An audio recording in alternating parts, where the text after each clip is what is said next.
Time for Bible. Dalam nama Bapa, Putra, dan Roh Kudus. Amin. Firman Tuhan diambil dari Injil Lukas pasal yang kelima, ayat 1 sampai dengan ayat yang ke-11. Ini kisahnya bagaimana Tuhan memanggil dari penjala ikan menjadi penjala manusia. Berarti sebelumnya dia ini sosok yang kita baca adalah seorang nelayan. Nelayan itu apa pergumulannya? Pergumulannya kadang-kadang cuaca, ya, kadang-kadang gelombang tinggi, kadang-kadang musim. Untuk apa? Dalam hal mau pergi mancing, ada dapat ikan atau tidak dapat ikan. Pakai G. Orang kadang suka ejek bahasa ini. Ikan, bukan ikan. Ikan, iya maklum kodong. Kita kan dari Sulawesi, kadang-kadang ke Sambung ada NG-nya. Tangkap ikan, padahal ikan. Ikan. Kita orang Makassar kan pakai ikan. Jadi pergumulan nelayan adalah bagaimana dia bisa waktu menjala atau memancing atau mencari ikan bisa dapat ikan. Aduh, puji Tuhan. Baik, selamat mendengarkan firman Tuhan, kiranya jadi berkat bagi kita semuanya, ya. Injil Lukas pasal 5 ayat 1 sampai 11, puji Tuhan. Demikianlah firman Tuhan Yesus. Pada suatu kali Tuhan Yesus berdiri di pantai Danau Genesaret. Sedang orang banyak mengerumuni dia hendak mendengarkan firman Tuhan. Ia melihat dua perahu di tepi pantai. Nelayan-nelayannya telah turun dan sedang membasuh jalannya. Ia naik ke dalam salah satu perahu itu, yaitu perahu Simon, dan menyuruh dia menolakkan perahunya sedikit jauh dari pantai. Lalu ia duduk dan mengajar orang banyak dari atas perahu. Bersyukur ya, Tuhan begitu mengasihi jiwa-jiwa. Maka kita juga sebagai anak Tuhan, kita juga harus mengasihi jiwa-jiwa. Ayat yang keempat, setelah selesai berbicara, Tuhan Yesus berkata kepada Simon, Simon, sama nih, kebetulan saya ada Simonnya, Andi Simon ya, Simon, supaya kau bertolaklah ke tempat yang dalam dan tebarkanlah jalamu untuk menangkap ikan. Ya, jadi Tuhan suruh bertolak, padahal Simon ini baru kembali semalam-malaman. Itu Bapak Ibu sekalian tidak dapat ikan. Ayat 5 jelaskan ya. Simon menjawab, Guru, telah sepanjang malam kami bekerja keras dan kami tidak menangkap apa-apa. Ya kan? Dia sudah semalam cari ikan, ternyata tidak dapat ikan. Tetapi karena engkau menyuruhnya, aku akan menebarkan jala juga. Dimulai dari pergumulan tidak dapat ikan. Karena dia nelayan, tentu pergumulannya bagaimana? Dia memancing, dapat ikan, dia senang. Kalau tidak dapat ikan, dia susah. Bagaimana dia kasih makan keluarganya, bagaimana beli minyak, bagaimana dia mungkin bayar listrik, bagaimana mungkin dia bayar sekolah anaknya. Karena dia perlu tangkapan ikan, jual ke pasar, ada hasil uang. Ini pergumulan nelayan, dimulai dari sebuah pergumulan. Mungkin saudara bukan pergumulan tentang tangkapan ikan ada atau tidak, tetapi dalam hal penghasilan. Atau hal-hal yang lain termasuk dalam hal pergumulan kesehatan. Dimulai dari pergumulan, Tuhan bisa buat mujizat. Setelah itu, kalau mujizat Tuhan kerjakan, ingat, Goalnya adalah Tuhan mau pakai. Seperti Simon ini, pergumulannya tidak dapat ikan.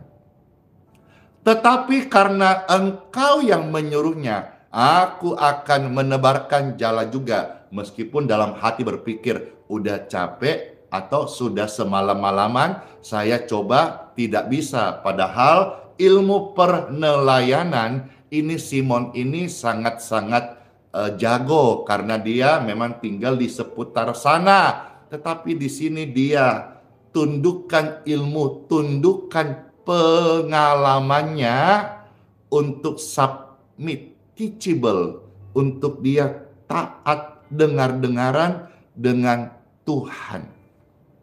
Atau istilahnya taat pada firman Tuhan, melebihi akal budinya, melebihi pengalamannya, bahkan melebihi keahliannya. Firman Tuhan ahli di atas segala ahli. Kita harus tundukkan segala logika ilmu-ilmu kita sama Tuhan dan firman-Nya. Puji Tuhan, dia berkata jelas, tetapi karena Tuhan yang suruh, aku akan lakukan. Jelas. Ayat yang ke-6. Setelah mereka melakukan itu, apa itu? Menebarkan jala.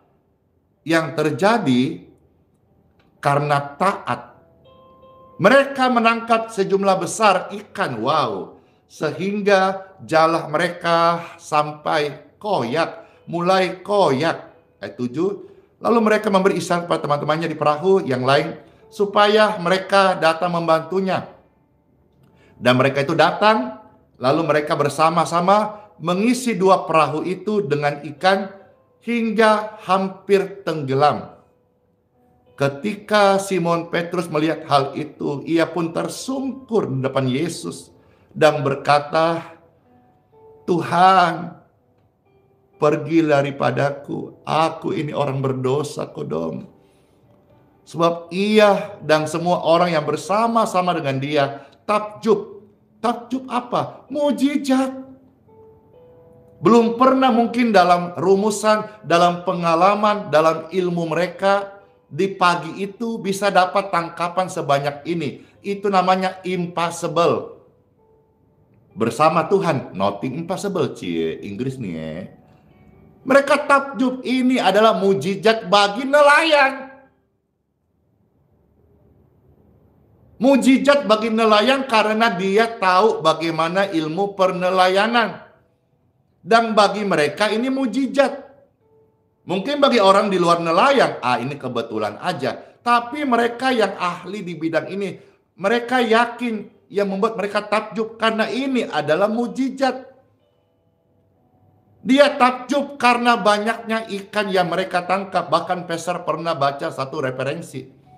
Kalau tidak salah, mereka menangkap, kalau tidak salah, maaf kalau salah ya, ada 153 jenis ikan yang mereka tangkap waktu itu. Artinya apa? Yang pernah saya baca, hampir semua jenis ikan di saat itu yang ada, yang mereka kenal, ada masuk ke dalam jala itu. Wow! Padahal mungkin ada jenis tertentu yang sukar, agak dalam, suka ngumpet. Tapi salah referensi yang pernah saya baca, hampir semua jenis ikan yang ada di danau itu masuk dalam jalanya Simon. Wow, ini membuat mereka takjub. Para nelayan takjub. Banyaknya ikan yang mereka tangkap. Ayat 10. Demikian juga Yakobus dan Yohanes, anak-anak Zebedeus, yang menjadi teman Simon. Kata Yesus kepada Simon, jangan takut. Mulai dari sekarang, engkau akan menjala manusia. Lihat, perhatikan. Dari satu pergumulan, Simon taat kepada firman Tuhan, mujizat terjadi. Ketika mujizat terjadi, Tuhan mau pakai Simon. Tuhan panggil dia dari seorang penjala ikan menjadi penjala manusia. Jelas ayat 10 kan? Jangan takut, ayat 10 bagian B. Mulai dari sekarang, engkau akan menjala manusia. Ayat 11, Sesudah mereka mengelap perahu-perahu ke darat, mereka pun meninggalkan segala sesuatu. Wow. Dan mengikut Tuhan Yesus. Saya mohon orang Kristen, jangan anti mujizat.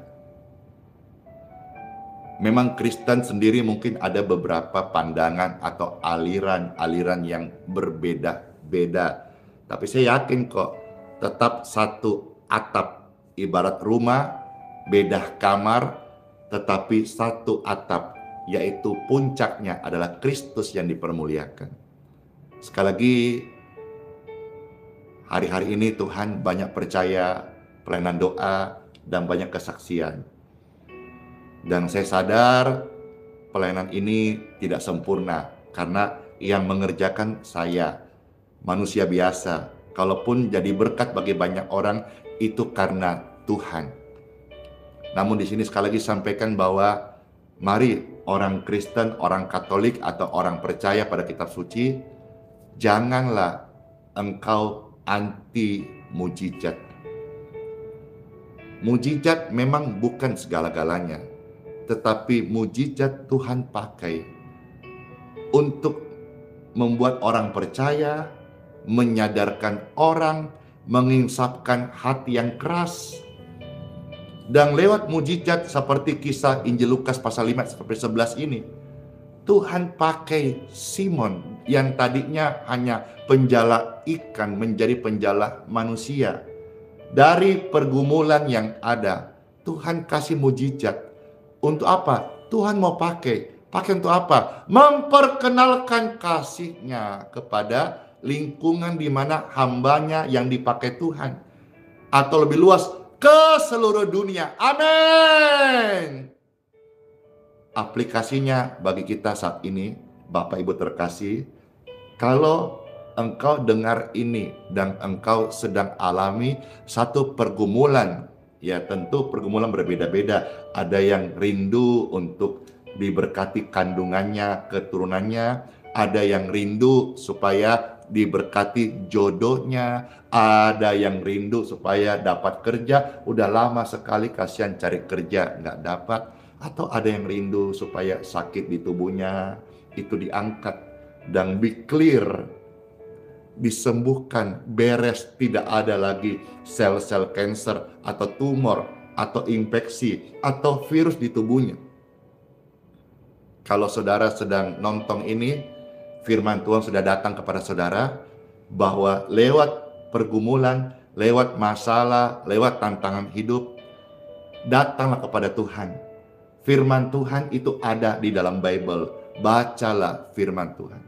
Banyak kisah-kisah yang kita perlukan yang bisa menjadi jawaban bagi Bapak Ibu sekalian. Dan saat engkau berdoa, mujizat Tuhan bisa datang. Dan saat mujizat Tuhan datang, baik saudara yang sudah mengalami, saya dorong saudara, ingatkan saudara, Tuhan mau pakai saudara. Bapak Ibu yang belum pernah alami mujizat Tuhan dan sekarang ada pergumulan berat, jangan takut. Itu kata firman Tuhan tadi, saya suarakan, jangan takut. Pergumulan yang kau hadapi tidak mendatangkan maut, tetapi kemuliaan Tuhan akan dinyatakan.